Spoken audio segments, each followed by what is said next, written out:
Yo, what's up mga katunay? Siyempre, ito po ang inyong lingkod na si BT and welcome to my channel, Tunay na Kritiko.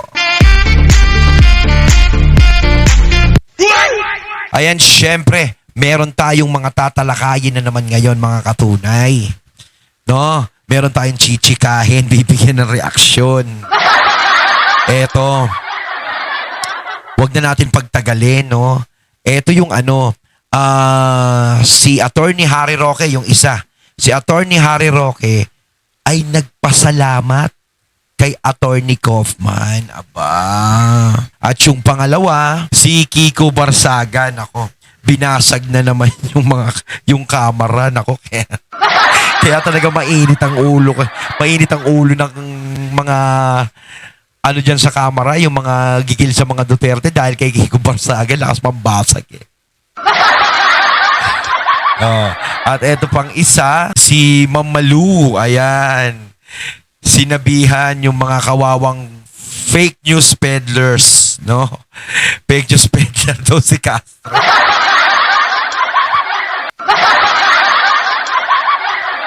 At eto pa yung isa. Ayan, ito talaga yung pinaka-main natin. Si Luistro. Ayan. Nire-respeto daw yung sinabi ni Senator Robin pero hindi daw niya magets. Yung sinasabi ni Senator Robin. Ayan. So wag na natin pagtagalin at sabay-sabay na nating panoorin ang laman ng mga video na bibigyan natin ng reaksyon. Pasok! Thank you very much, Attorney Kaufman, for caring about Tatay Digong and for doing your best to defend Tatay Digong. It was a very tough job, but you did it so well, and we will ever be grateful. Ayan, nagpasalamat si Attorney Harry Roque, no, kay Attorney Kaufman dahil alam naman natin na si Attorney Kaufman ay hindi na magiging lead na abogado ni PRRD. No, so ang hihintayin natin ngayon sino kaya yung bagong papalit kay Attorney Kaufman. Sana naman magaling din.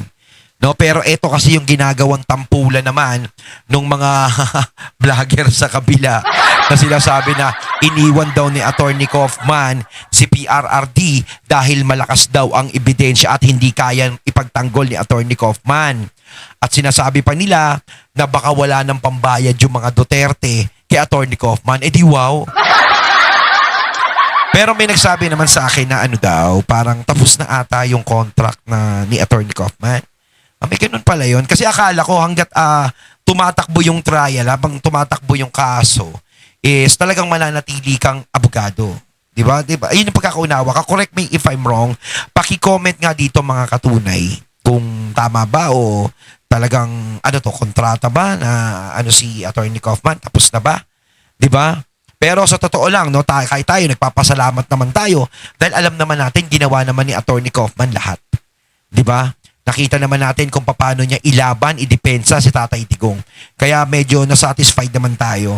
No? Kaya tayo din ay nagpapasalamat kay Attorney Kaufman sa mga nagawa niya. Gaya ng pagpapasalamat ni Attorney Harry Roque. So eto pa yung isang pag-uusapan natin. Meow meow! Meow! Meow! Meow! Meow! Meow meow! Pause ako. Good afternoon, everyone! Bukas, balik na tayo sa Crocodile Farm. Botahan na para sa impeachment at alam ko, katulad ng sinabi ni Vice Mayor Harold, may maboboto ng yes, mayayaman na naman, pero para sa atin, syempre no vote tayo dahil ang kinabukasan ng Pilipinas ay Duterte 2028. Mukhang sure win na ang Duterte sa Cebu and sure win na sila sa Cavite. But we have to expand, we have to grow our numbers. Today, ang dami natin. Bukas, mas madami pa tayo. And sa 2028, sure win na, landslide victory tayo. Ayun. Natatawa talaga ako sa meow-meow ni Kiko Barsaga. Meow-meow. Okay. Kaya sa totoo lang, ang daming mga congressman na galit kay BP Sara ang naiinis sa kanya. No? Balik na naman sa Crocodile Farm.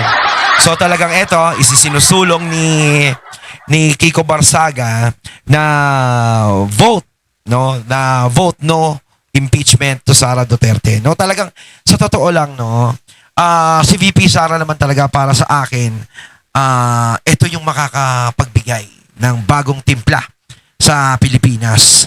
No?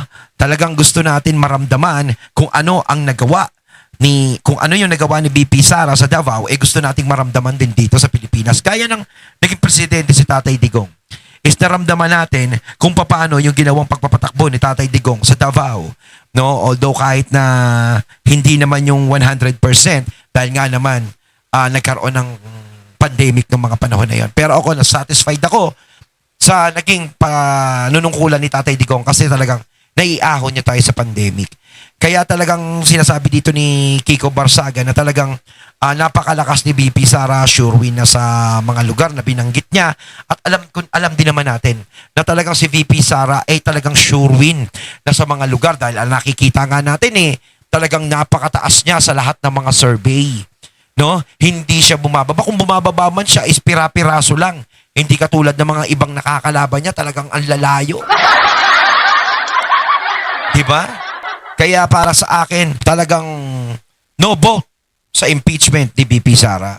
Eto, pag-usapan pa natin isa. Tingnan mo yung title sa likod niya. Hindi ba yan pambabastos? Diba, ASEAN May ASEAN Summit tayo. Ginamit na naman niya yung stage para manira sa Duterte. Ganyan din ang ginawa niya sa ASEAN, sa Malaysia. Nagsalita siya, tapos meron na naman siyang picture, Duterte rin ang may kasalanan. Kaya kawawa itong fake news peddler na ito. Ayun na, matindi yung ginawang paratang ni Mamaluti Kia doon fake news peddler. No? Alam naman natin dito ay tinutukoy si Claire. Kasi sa totoo lang naman kasi, nakikita naman natin talaga kay Ma'am Claire na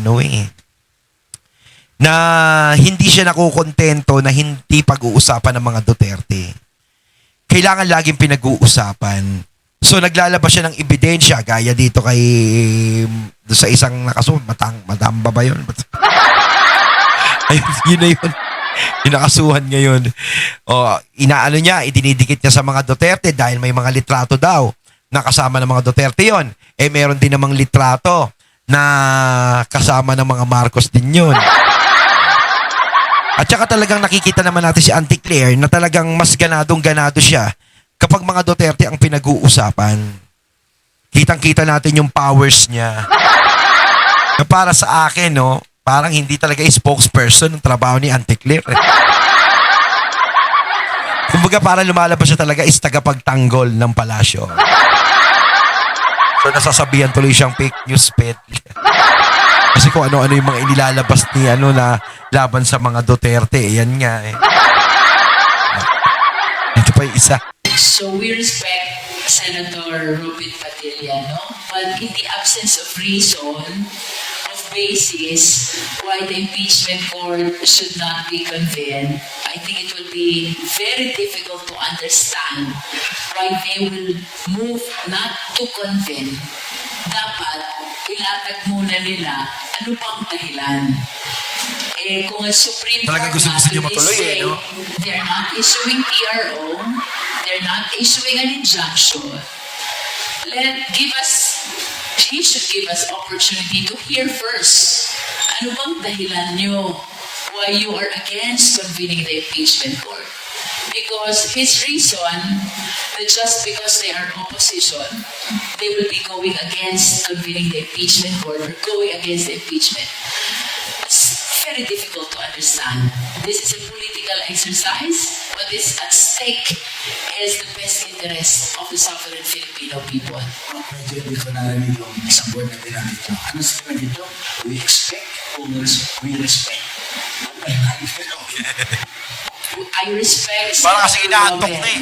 but his statement is quite difficult to understand in the absence of reason or basis why we should not proceed to convening the impeachment court. Ayan talagang nakikita natin mainit na mainit talaga si Luistro sa impeachment. So, binibigyan niya daw ng respeto yung sinasabi ni Senator Robin. Sa totoo lang naman talaga is kinokontra naman talaga yung impeachment na ginagawa nyo kay BP Sara. Kasi alam naman talaga is pinupolitika nyo lang yan. Di ba? Kayo lang ang may gusto niyan. Yung impeachment na yan. Kaya sa totoo lang, huwag niyong ginagamit ang pangalan ng taong bayan. Huwag niyong gagamitan ng salitang taong bayan kung sa impeachment ni VP Sara. Kasi sa totoo lang, walang sinasabi ang mga taong bayan na gusto nilang ma-impeach si VP Sara. Halos kayo lang ang gustong mag-impeach kay VP Sara. No? Diyos ko naman, ikaw talagang pinupush mo na ma-impeach si VP Sara, nakapagbayad naman ng utang. Bayad din pag may time. Ayan, no? Para syempre, kahit naman ako, mahihiya ako nung gumaganyan pa ako, tapos alam ko meron pala akong atraso. Kung ako, dapat ako, yuyuko na lang ako, magtatago na lang ako. Oh, kasi sa totoo lang, no, para sa akin, kahit na sabihin niyo yung impeachment, gawin nyo, isampa nyo sa Senado, tingin ko, ano lang yan. No, masusunog lang yan. Pero siguro, kaya gustong-gusto nila niyang ganyan na parang naiisip siguro nila sa sarili nila na malakas ang impeachment kay VP Sara dahil alam nila kung sino yung mga nakaposisyon ngayon doon sa Senado. Hindi katulad dati si Cheese ang nandoon. No? Parang kumpiyansa naman sila na baka magkaroon ng pag-asa yung impeachment natin kay Sara Duterte kasi katyokaran na natin yung nakapwesto doon. Sana nga. No, pero tayo, umaasa pa rin tayong mga taong bayan na naniniwala sa tama na hindi magtatagumpay, no, ang mga walang ya na gusto mag-impeach kay VP Sara. Hindi ko ito sinasabi ang walang ya, Si Luis talaga parang akala mo, parang inaantok na sa ginagawa niya. Parang lagi na siyang puyat. So ayan mga katunay, anong masasabi niyo tungkol dito? Comment lang po kayo sa comment box. So once again, I'm BT and I'm out. Peace.